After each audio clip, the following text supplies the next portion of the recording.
Okay, continuing our discussion of op amps, we look at terminal voltages, currents, some of the basics, and then fundamentals on how to analyze a circuit, ideal properties, and then, well, if time permits, we'll get into amplifier circuits.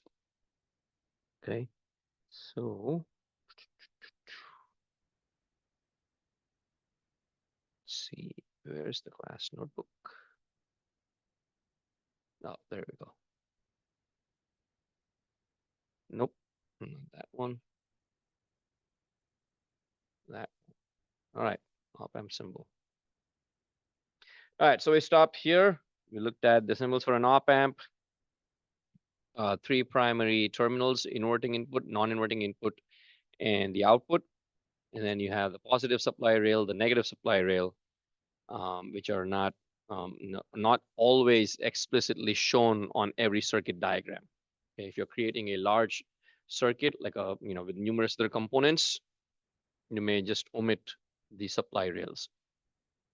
One point about the supply rails is this: we can obviously connect one single supply and run the op amp, but we have to ensure that the biasing of the op amp does not chop off either the positive or the negative half cycle.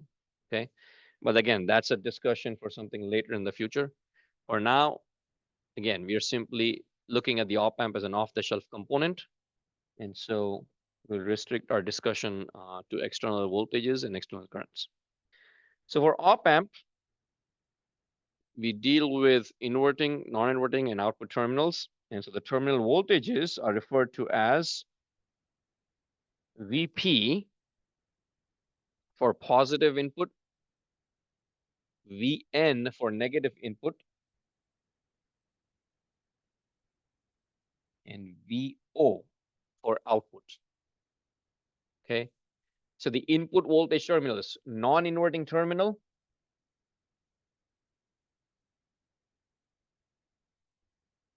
is referred to as VP. And in the op amp, of course, it's noted with a plus or positive sign. The inverting input terminal is VN. And in the op amp, it's noted with a negative or minus sign. It's VO, it's not zero. O is for output. VO is for output.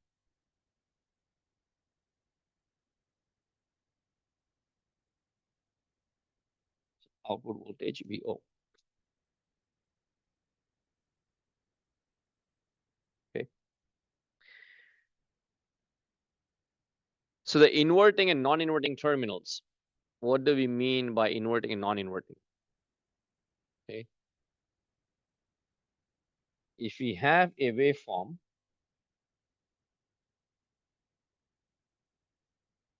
that looks like this, it alternates between a positive and a negative peak, right? So base the time difference of when the waveform begins,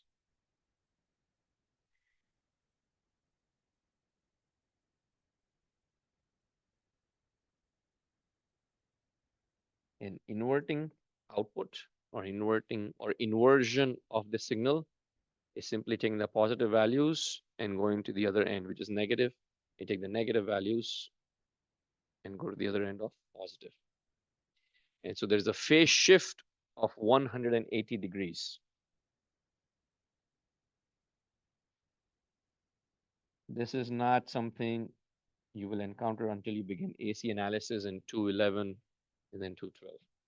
The phase shift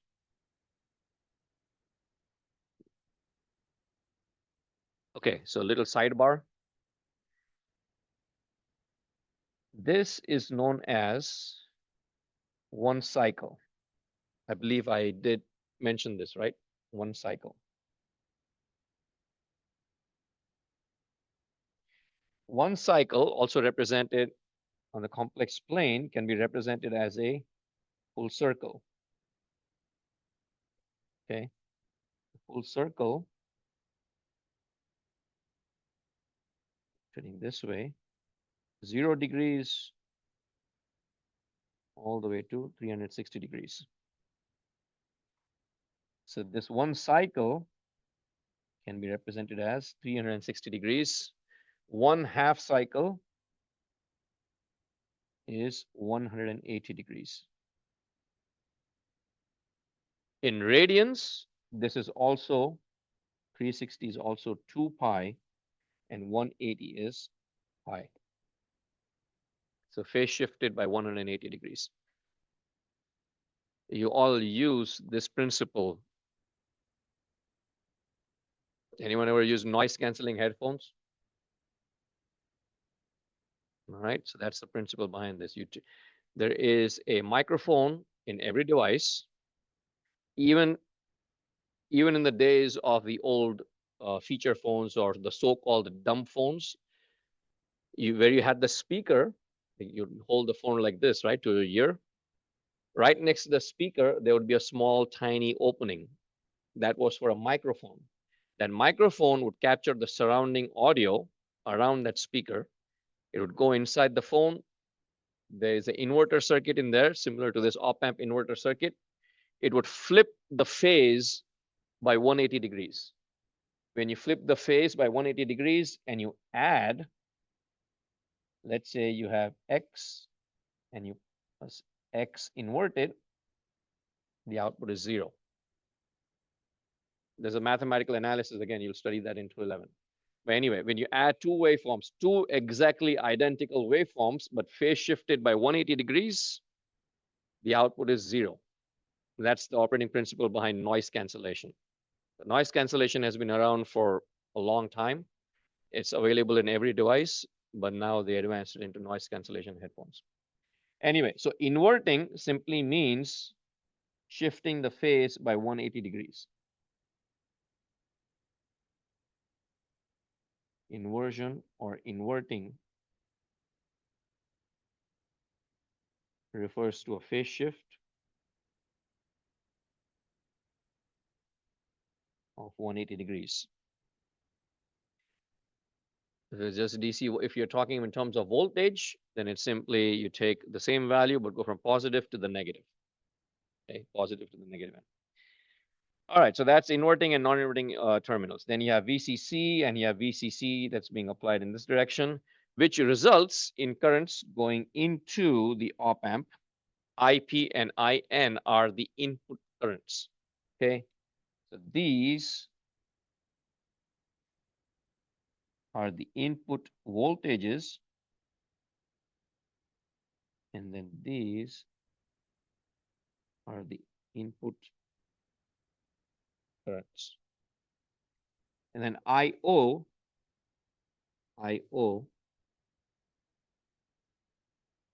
is the output current.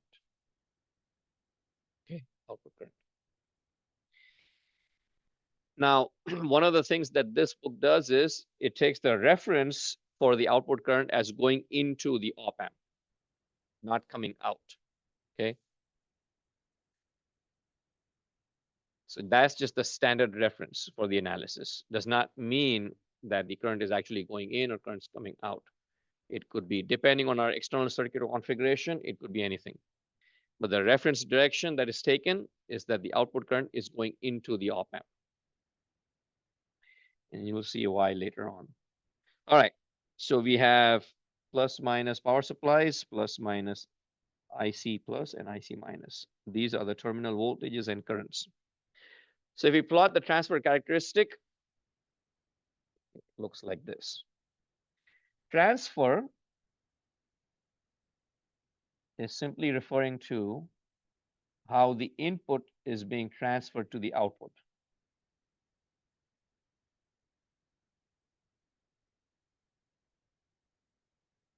Okay, how the input is being transferred to the output. So that's what the word transfer refers to. And you will come across this term over and over again for the rest of your career as an electrical engineer. Transfer characteristic. Transfer simply means how is it transferring the input to the output.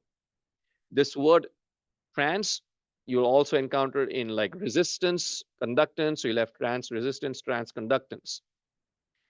It will be input quantity and the output quantity. So again, important term to keep in mind. All right, characteristic is basically a visual graph plot chart that describes in visual terms. Okay, characteristic is typically a plot of current versus voltage. Here it's voltage versus voltage. Okay, but characteristic in any sense is a plot that is describing the character of the circuit. This is a plot of the transfer characteristic. So it's a plot of the output voltage with respect to the input voltage. So the input voltage is on the x-axis and the output voltage is on the y-axis. Okay, so V out as a function of V in. V out as a function of V in. Okay.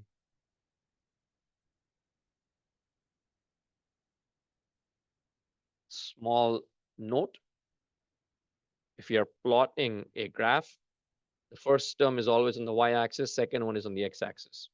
So V out versus V in means V out as a function of V in. So V out on the y-axis, V in on the x-axis.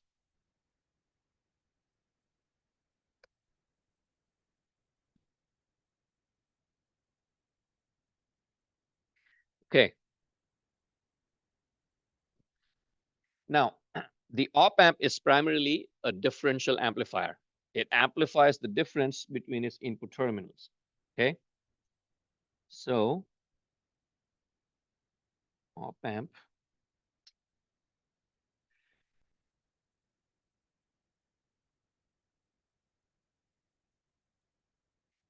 is configured as a difference amplifier. It amplifies or enhances the difference between the input signals. Okay. So the difference of the input, by the way, difference and differential in this case means the exact same thing.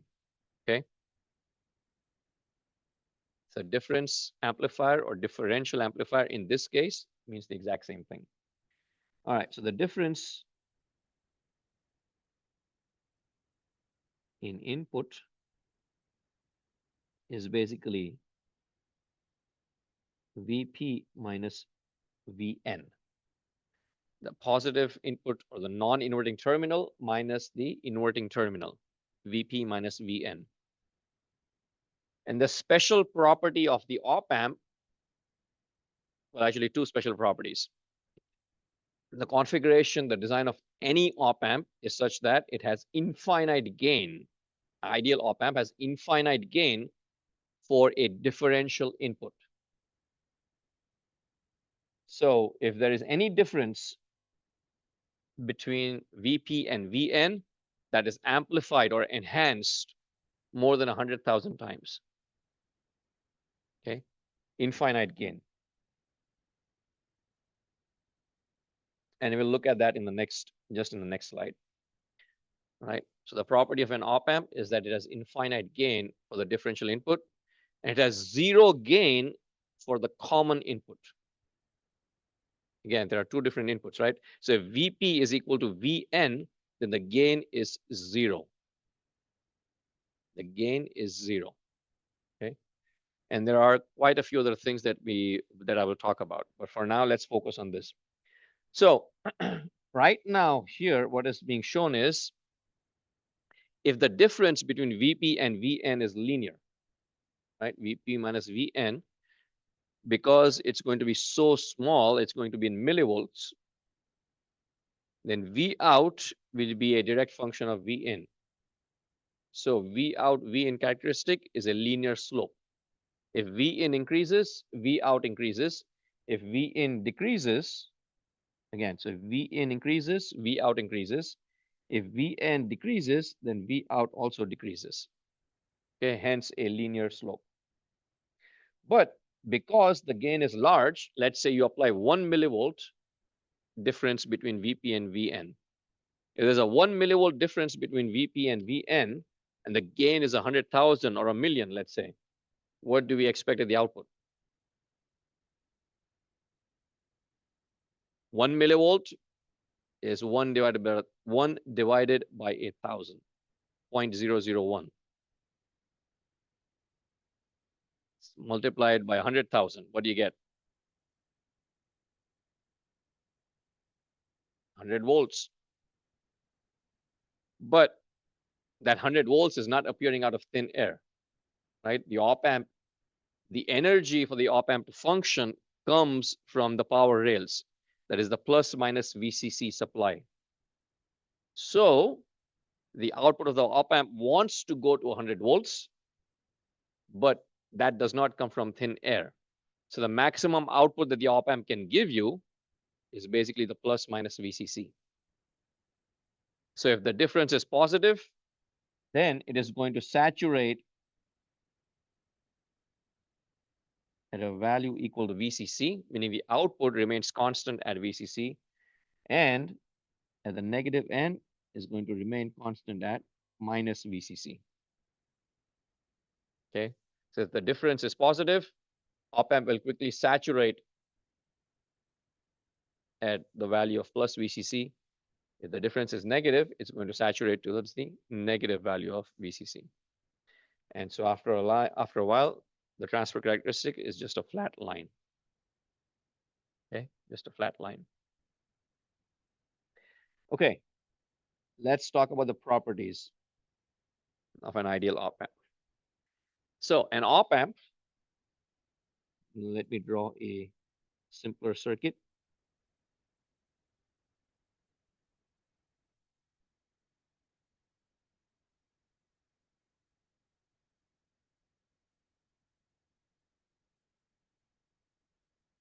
V out, VP or V plus. Actually, you know what? Let me just stick with VP. So VP, VN. All right. So one more thing. So far, we have looked at op amp circuits with plus at the top and minus below, right? Most typical circuits that you will see will have the terminals flipped. So you have to pay attention to the circuit diagram, okay? Typically, all circuits that I've encountered will always have inverting at the top and non-inverting below. There's a reason for that, because the external components that we connect to the op amp are going to be around the negative terminal. So VN above, VP below. In the book, you might see, or you might come across plus at the top and minus at the bottom, but again, it means exactly the same thing. Doesn't mean anything else. Okay, it's exactly the same. All right, so you have VN, you have VP, and you have an output. Now, property of an op amp is that it has infinite open loop gain. What do we mean by open loop? Well, loop is if we take the output and we connect it back to the input. Okay, so the loop refers to connection between output and input. If you take the output V out and you connect it back to either the inverting or the non-inverting terminal, we have a feedback loop. If it's not connected, like in this illustration right here, then it's an open loop.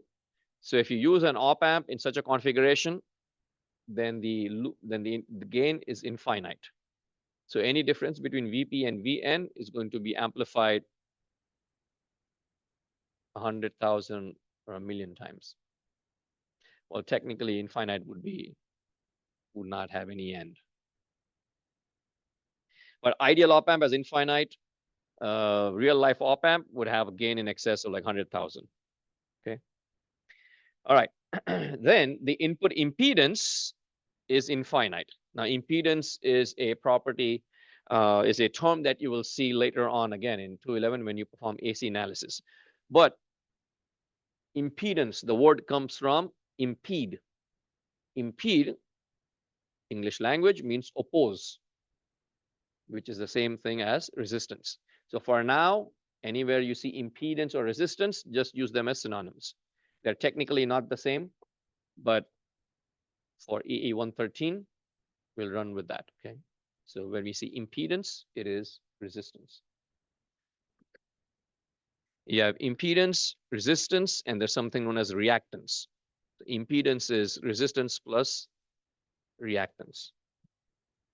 Anyway, so it has infinite input impedance, and that would come out something like this. Inside the op-amp, that was very poor drawing of a triangle.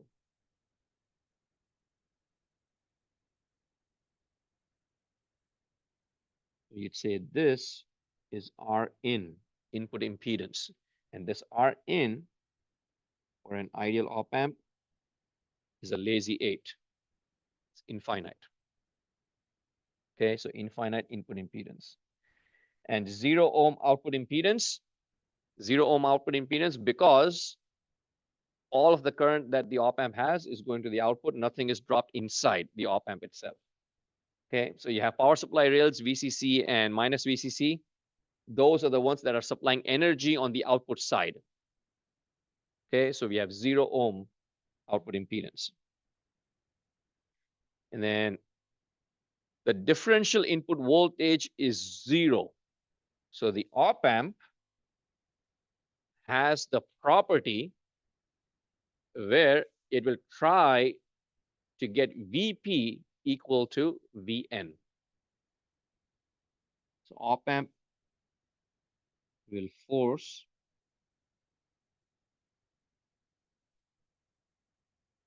Vp to equal Vn. So Vp minus Vn would be equal to 0. That's another property. Okay.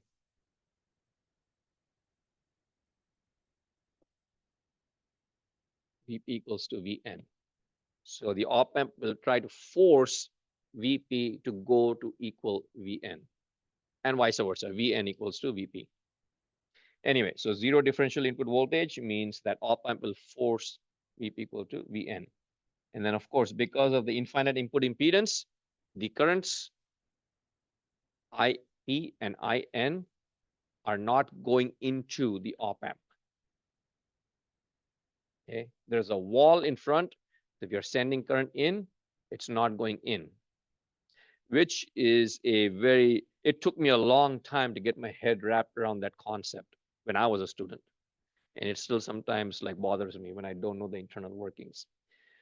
So it's a very difficult concept to grasp, not difficult, but it doesn't make sense.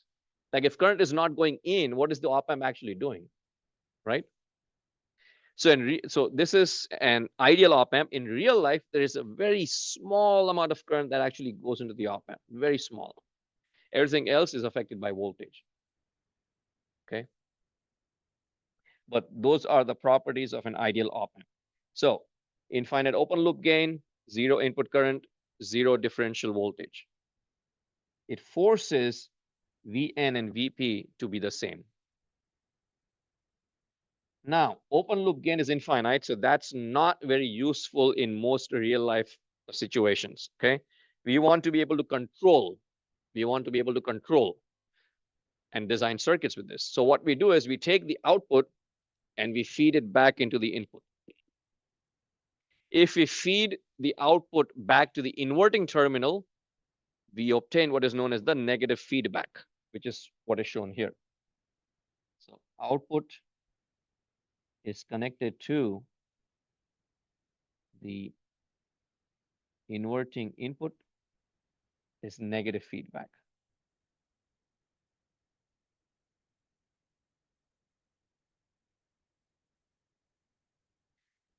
And if the output is connected to the non-inverting input, it is known as, what is it known as? Anyone? Positive feedback. So there are t-shirts out there.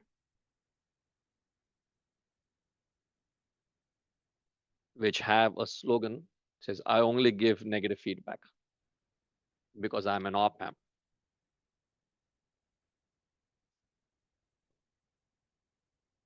Okay. And there are different use case scenarios for both. Okay. If we take positive feedback, it is reinforcing or enhancing the input. So we can use it as an oscillator circuits. And most of the amplifier circuits, we use negative feedback. So negative feedback means you're taking the output, feeding it back into the inverting terminal. It inhibits the input signal, inhibits or reduces the input signal, which is what allows us to control the gain of that op amp. Okay, allows us to control the gain of the op amp. Again, remember, if it's infinite gain, we cannot control it. So that's pointless. If you want a specific output, we want to be able to control. The only way we can control current is by using resistors. Right? Without resistors, nothing would be possible. So it's the smallest, the humblest of components, but without resistors, nothing would ever work. Okay, we need resistors to control. So that's the negative feedback path. So the circuit typically is known as, and I don't agree with, I don't like RS. I typically like to see R in, which I think we will have later on in let's see, in, nah, they don't have it. Okay, so RI or R in.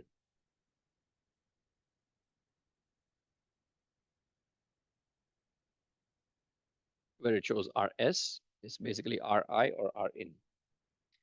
And F is for feedback. So RF and RI. Okay, so that's a negative. And then the non-inverting terminal that's not being used is connected to ground. Okay, this is connected to ground. All right, from here, let's go into some assumptions and practicalities. All right, so we said there's no particular input current that's going into the op amp. Even though the difference in voltages might be going in, there's very little current practically going into the op amp. Ideal op amp, nothing is going in there. So when you perform analysis, we are doing theoretical analysis, everything is ideal. So we assume for analysis purposes that IP and IN are equal to 0. Okay, that is one assumption we make. Then, remember we said infinite input impedance or resistance between the terminals. So there is no current flowing through that input between those input terminals. If there is no current flowing in the input terminals, what is the voltage drop across that resistor at the input?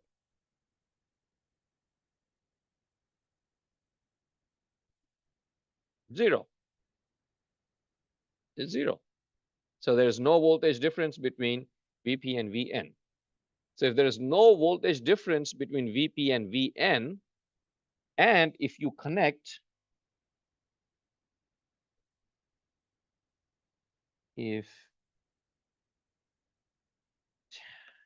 non-inverting input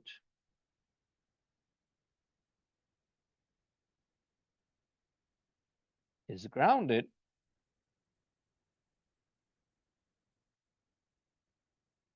then what is VP? 0 volts. So if VP is at 0 volts, the op amp will force VN to go to 0 volts with respect to ground.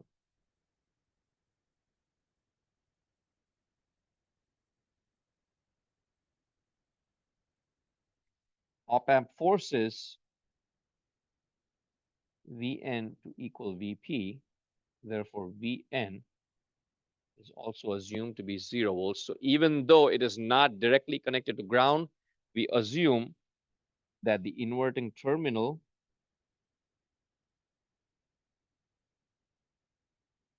inverting input terminal is connected to virtual ground. hence the term virtual ground. It's virtually grounded due to the property of the op amp to force Vp equal to Vn. So these are the two fundamental properties and assumptions that allow us to perform analysis on op amps. The first one is that Vp is equal to Vn. The second one is that the input currents are equal to 0.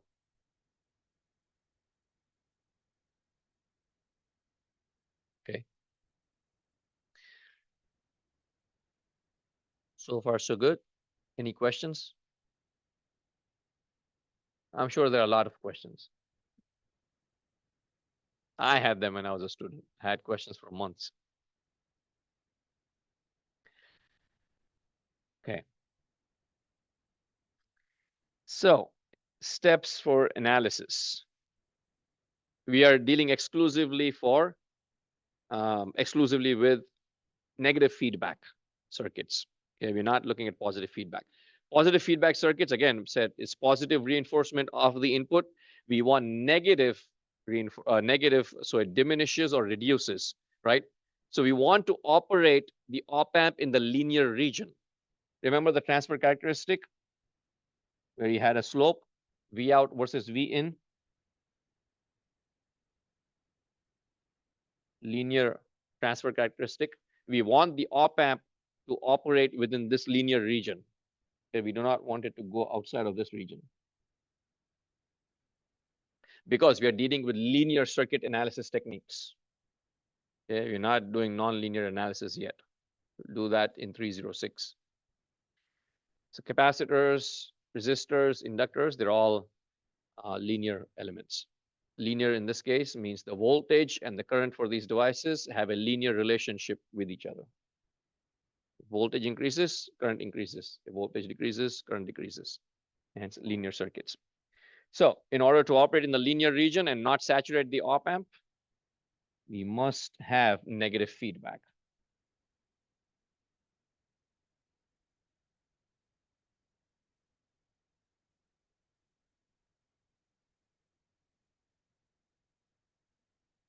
Negative feedback.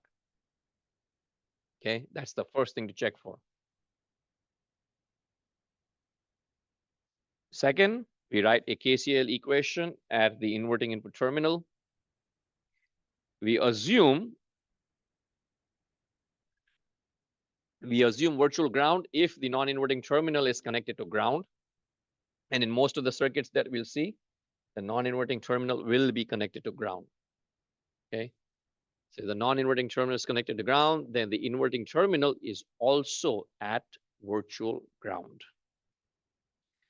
And then we solve the KCL equation and we find the output voltage.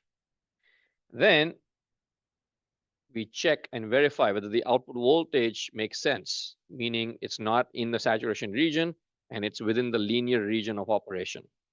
And if that's the case, then the answer is correct. Otherwise, we go back and we redo our analysis. Okay, we do our analysis. All right, so let's take a pause. Let me know if you have any questions.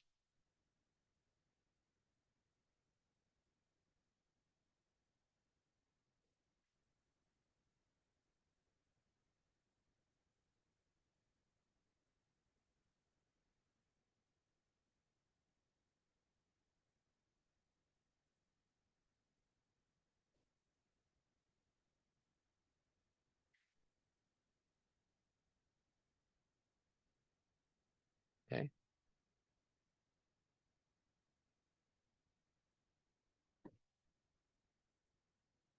All right, let's look at example 1. Actually, at steps for analysis. How many of you have heard of transistors? Right, transistors, diodes. I mentioned it early on in this op amps.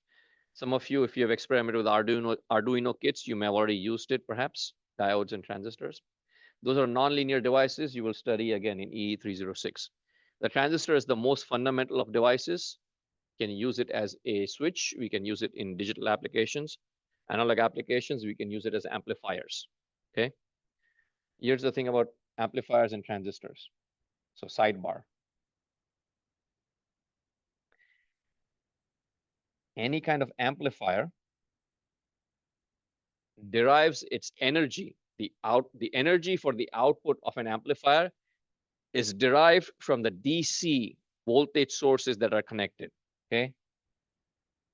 So outputs or output energy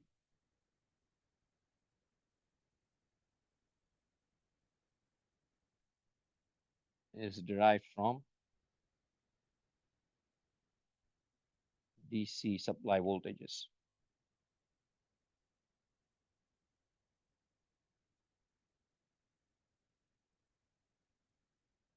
Okay, DC supply voltages. Same thing. The op amp is comprised of multiple transistors configured in a certain way. Okay. So now a transistor is a 3-terminal device. Okay. Without knowing anything about it, let me just point out something. You connect a voltage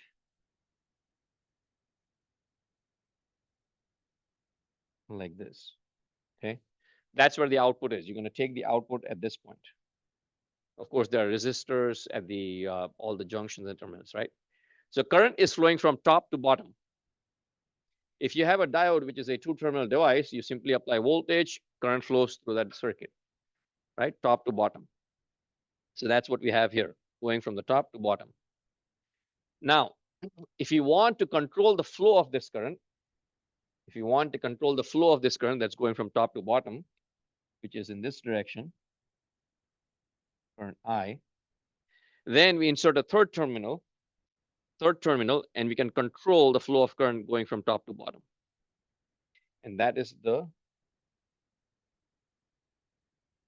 purpose of this terminal. We're controlling.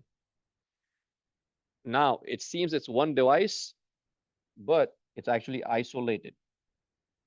So there is power or VCC supplied from this side also. Okay. And we can use resistors to create different configurations, voltage divider networks. There's lots of things. But these are two separate things. This is the input side.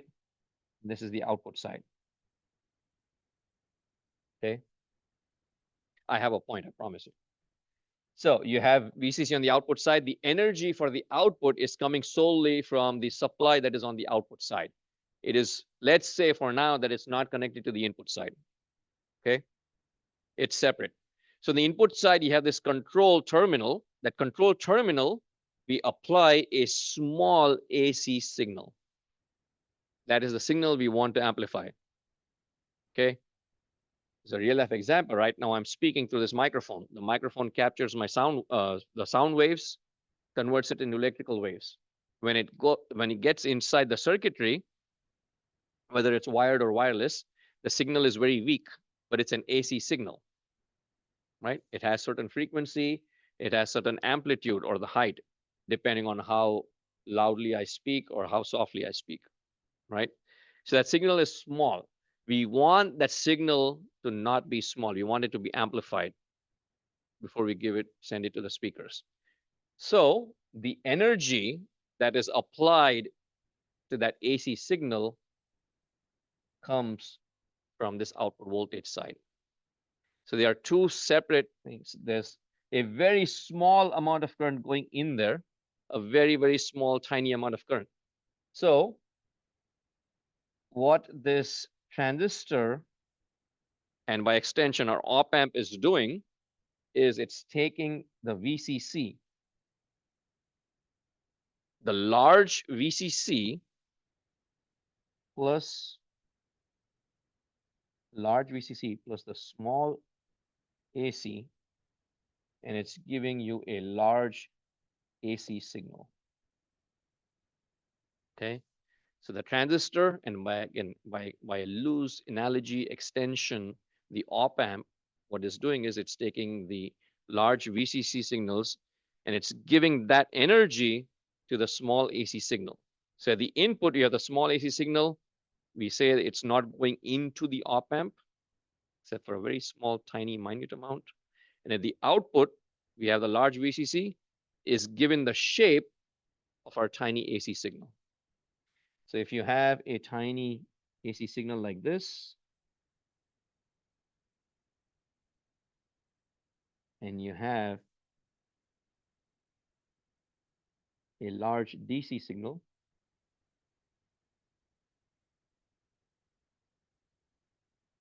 right? This could be like 10, 15 volts, 20 volts, doesn't really matter, hundreds of volts.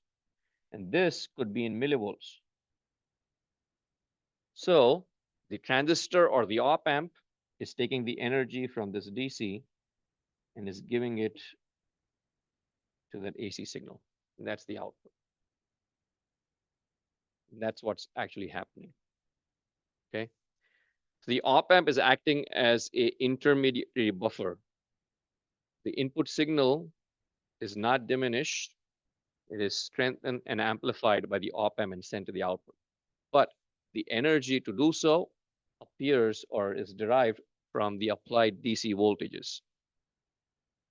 Okay, so again, it's a loose analogy, but it works very well. The transistor, op amps, doesn't matter what, it's taking the VCC and giving it the shape of the AC signal. So if you want to analyze this, did that make sense? Really? So review it outside of class and let me know if something doesn't make sense. So using the steps from the previous slide, we can apply it to this example. If we need to find the output voltage, Vs is given as 0.4, 2 volts, 3.5, minus 0.6, minus 1.6 volts. Okay, we're dealing just with DC. We're not, no AC signals. It's just DC, right? Nothing else. So you have 16 kilo ohm input resistance Ri, 80 kilo ohms Rf. First thing we check is whether we have negative feedback. The answer is yes. We have the output.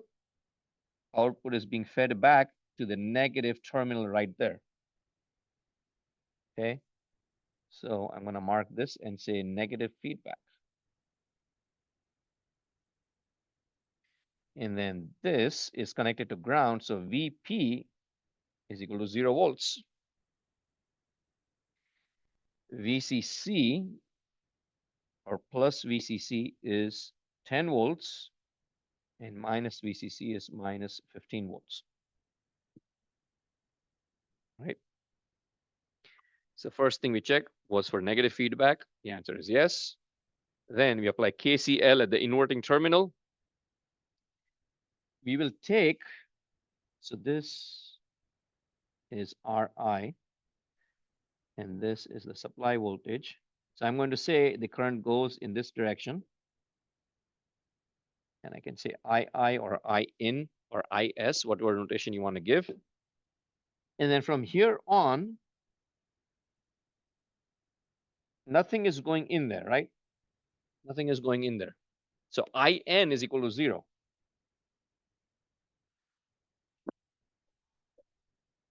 Excuse me.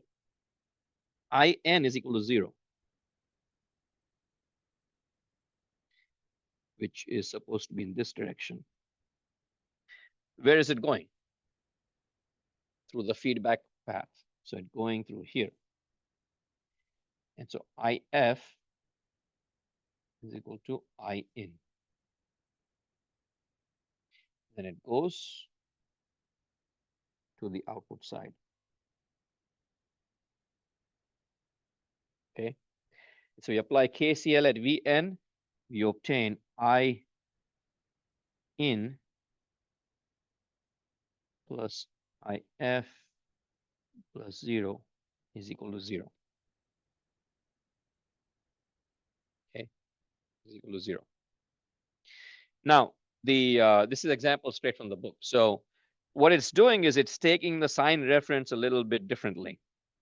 Okay, it's saying that the current is flowing in the opposite direction, which is not true. If you look at the KCL signal, KCL equation, if I apply the KCL equation, I would get I in is equal to IF plus IN. One current coming into the terminal, this is where I'm applying KCL. right? So that node. So one current coming into the terminal and two currents leaving. I in is coming into the node, IF and IN are leaving. IN is equal to 0. So IN is equal to IF. IN is equal to IF. Or I can say IN minus IF is equal to 0, or minus IN plus IF is equal to 0. Minus IN would mean this is the input resistor. This is Vs at this end. This would be 0 at this end because of virtual ground. Hence, the voltage across that resistor would be 0 minus Vs. And that is what we see in this equation right here. Does that make sense to everyone? I know we only have a few minutes left, so I had to like pick up the pace a little bit. But you can review the video later. Did that make sense? Hopefully. Okay. You can review it later outside of class, and then let me know if you have any questions. And then this, of course, is straightforward. Current is going from left to right.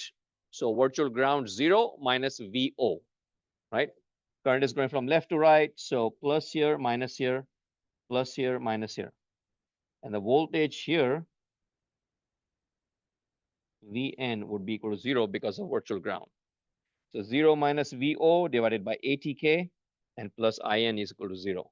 You solve that, and you determine VO is minus 5 times Vs.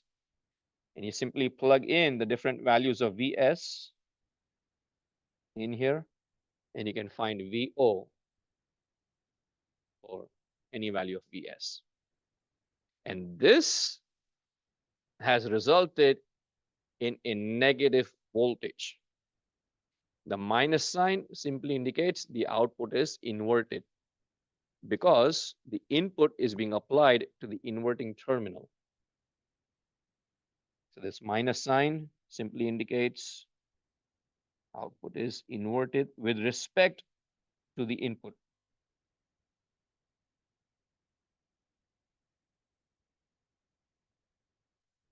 Input Vs. Okay.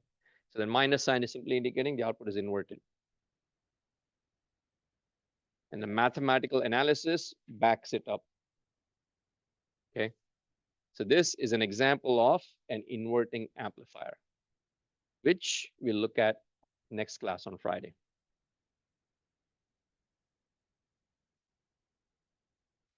Again, so you are a little bit pressed for time, so we rush through that analysis, but it's the KCL. Try to apply that KCL according to your method, whatever you're comfortable with, but you should arrive at the exact same thing. Okay. So I'll post the recording shortly after I reach my office in about 15-20 minutes. If you want, you can review it immediately, and so that material stays fresh. All right, let's stop here. I'll have a good rest of your day, and I will see you all on Friday.